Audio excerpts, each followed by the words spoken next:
has had a huge impact on the way that I work with children. And I do teach a child psych class at Columbia in the School of Social Work. And I refer everybody to the Dougy Center. I show her video as one of the main videos in my class on traumatic loss during childhood. She is one of the most amazing people in working with children in the world. She was the executive director for the Dougy Center for 25 years and still works there. She also works with the FBI and does a lot of things in the courtroom as an expert witness for children. She was on the board of the Compassionate Friends for 3 years. She has served on a lot of boards. ADAC, she started the National Alliance for Grieving Children. She is an absolute leader in the field. She has spoken at many, many conferences. She has written many, many articles about children in grief.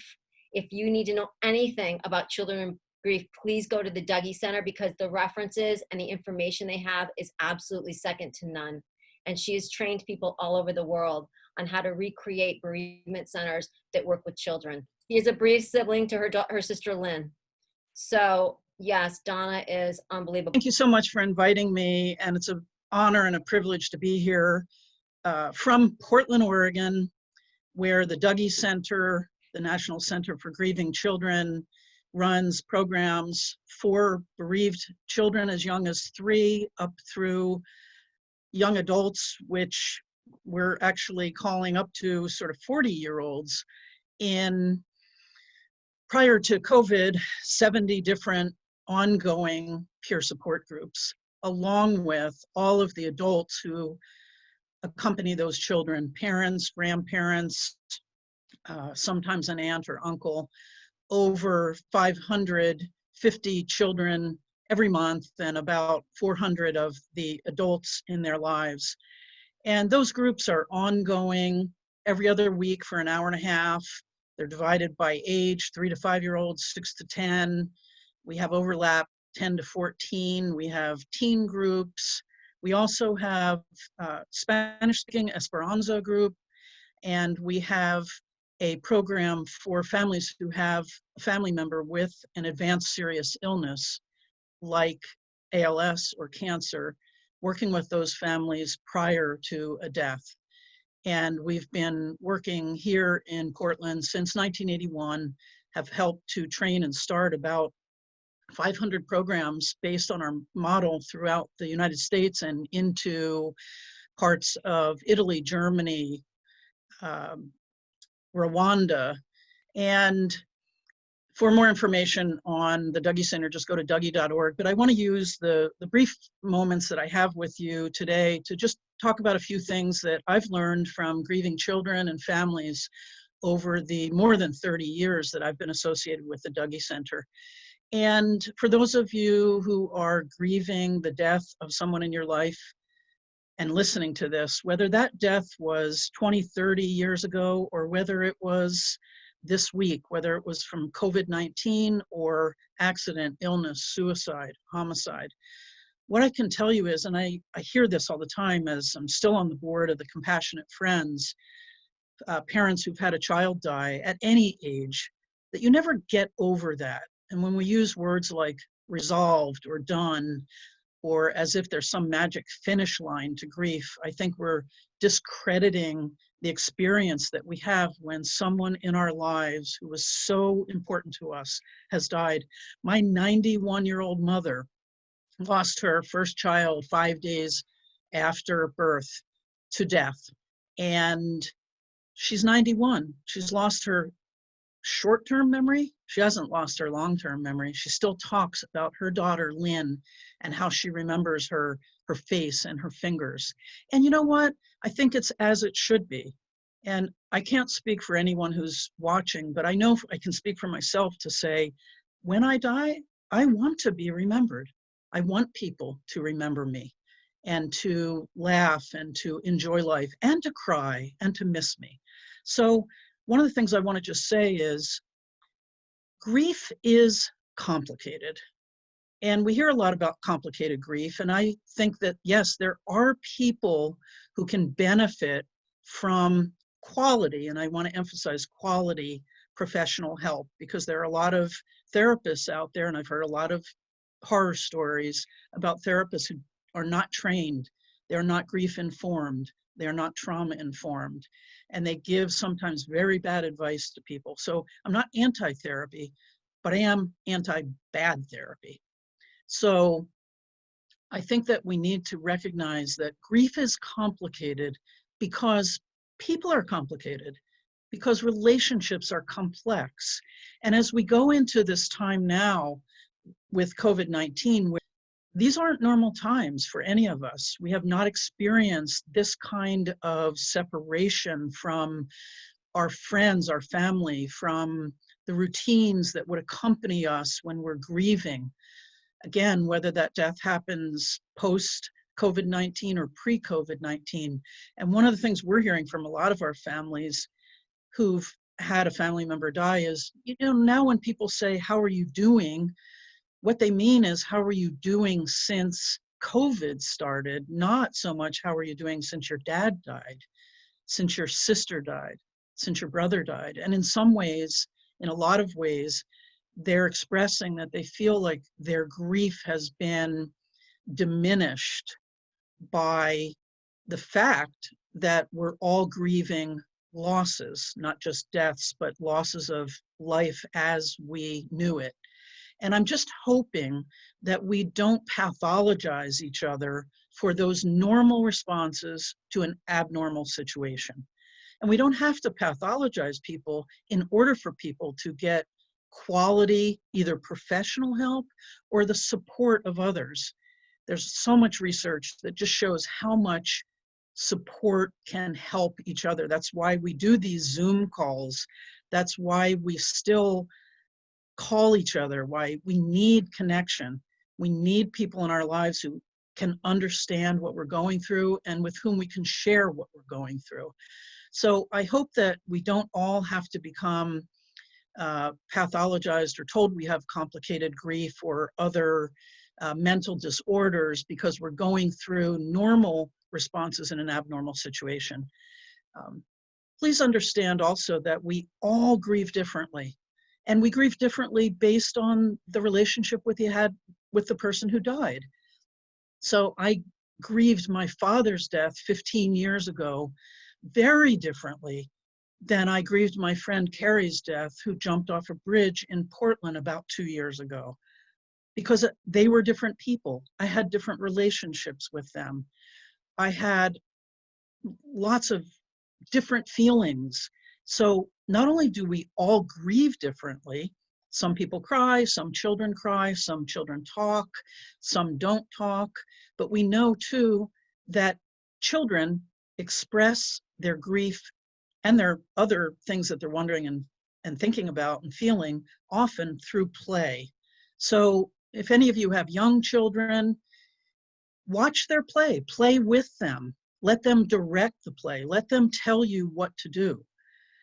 I think that as parents sometimes, or even as professionals, we think we need to have all the answers. And sometimes we don't have the answers. And I think what we can do to help our children and our teens really a lot more is to listen to them. What are you struggling with? What's that like for you? How can I be of help? And to be curious. And in that process, for those of you who are grieving, those of you who are parenting, children who are grieving, I really want to encourage you. I think this is one of the most important things, is to be kind to yourself. We make a lot of judgments in our own minds about what we should or shouldn't be doing. I should be over this. I missed a stage of grief. I still feel angry. Should I feel this? Should I not? And instead of like shoulding on ourselves, what if we were just to respond to our own feelings and our own emotions like we would with a dear friend? Because we say things to ourselves that we would never say to a dear friend. And I want to encourage all of you, there's no time frame, there's no right or wrong way to grieve. However you are honoring and remembering your child, your spouse, your partner, your cousin, however you're remembering them is how perhaps you need to remember them. Now, again, if you're struggling with depression that is keeping you from living the life you want, if you're experiencing things that you want to talk with a trained professional about, fine, but don't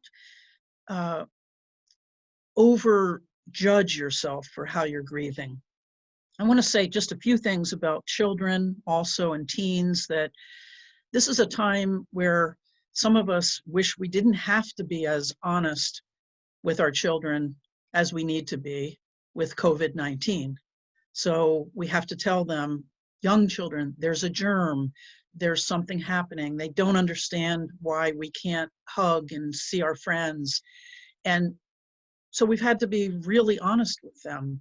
And I think that same thing holds true with being honest with children around death, that it's sad, it's hard, but to answer their questions honestly, even if those answers are, I don't know.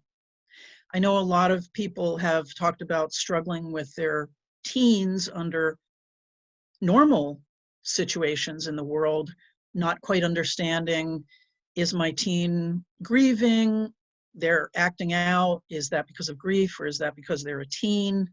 And it, in some ways, for some families, is more complex now because they don't have the same opportunity to get away, and the teens don't have the same physical opportunity, most of them, to be with their friends. They're a lot more savvy than a lot of adults, so most of them are finding ways to connect with their friends. And I think it's important for parents or caregivers of teens who are grieving a death to recognize that their peer group is their go-to. And so if they're not sharing with you, that may not all be bad for them. To be looking for signs that are troubling, yes, then, you know, if they're abusing substances or stealing or other kinds of behaviors that are concerning to you. But if they're being quiet, if they're spending more time with their peers, that's often what happens. And that's the value of really peer support groups at all levels, which have been happening all over the world for decades, not just for people who are grieving a death, but for people who are struggling with other kinds of issues, struggling with alcohol, struggling with relationships. And so whatever ways you can find to help yourself as well as your children, your teens, to connect with others. And there are a lot of things happening these days that are virtual, where actually some of our families who might not have been able to attend our in-person groups because of distance, because of having a family member with an advanced serious illness, are able to do so virtually in ways that they weren't prior to COVID-19. I think we need to be aware and cognizant of the increased pressure that is on all of us. I remember reading actually several times in the last week some surveys about how many people in the United States say that they are, you know, struggling with some mental health issues.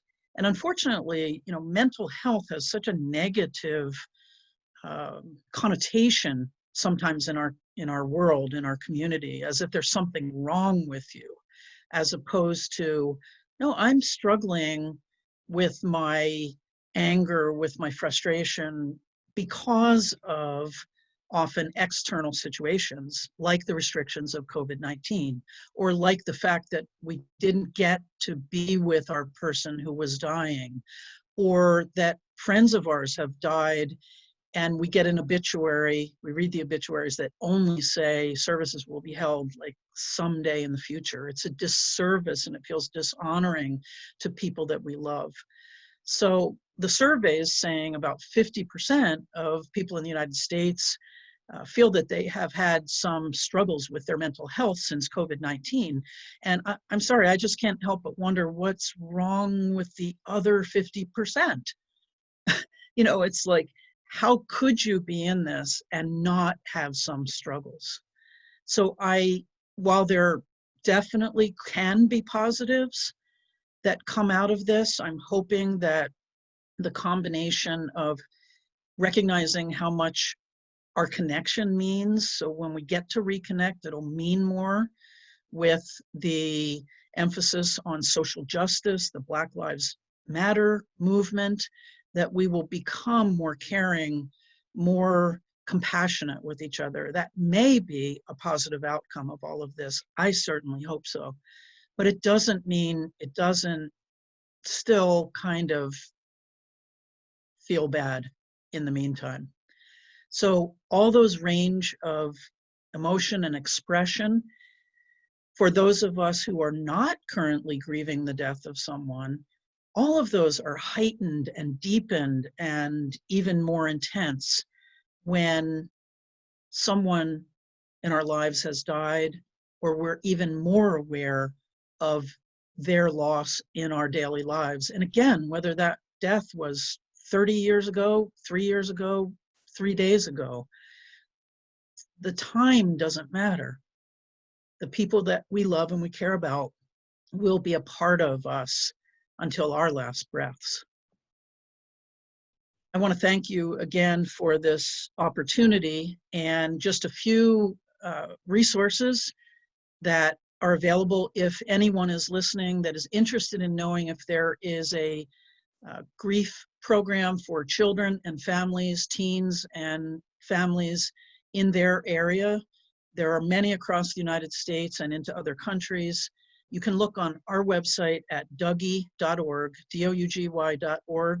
We have a listing by state or country of the programs, both that we have helped to train, programs we've helped to train, have trained, or other programs that are not our model, but which we have listed there. And I also want to mention we have many downloadable free resources. We have tip sheets for those in education, for parents, for clinicians. They're downloadable, they're free. We have a podcast, Grief Out Loud, with many different topics related to lived experience. And those, again, are available at help@dougy.org. I've learned that it helped me to help others, to know I'm not the only one, put one foot in front of the other, find a life. Adding hope to the darkness, you start on the trip to recovery. Reach deep down inside and say, I am going to live on. We laugh, we cry, and remember. Hope without action doesn't work. Hope with action can change the world. We always say, if you've lost hope, please lean on ours.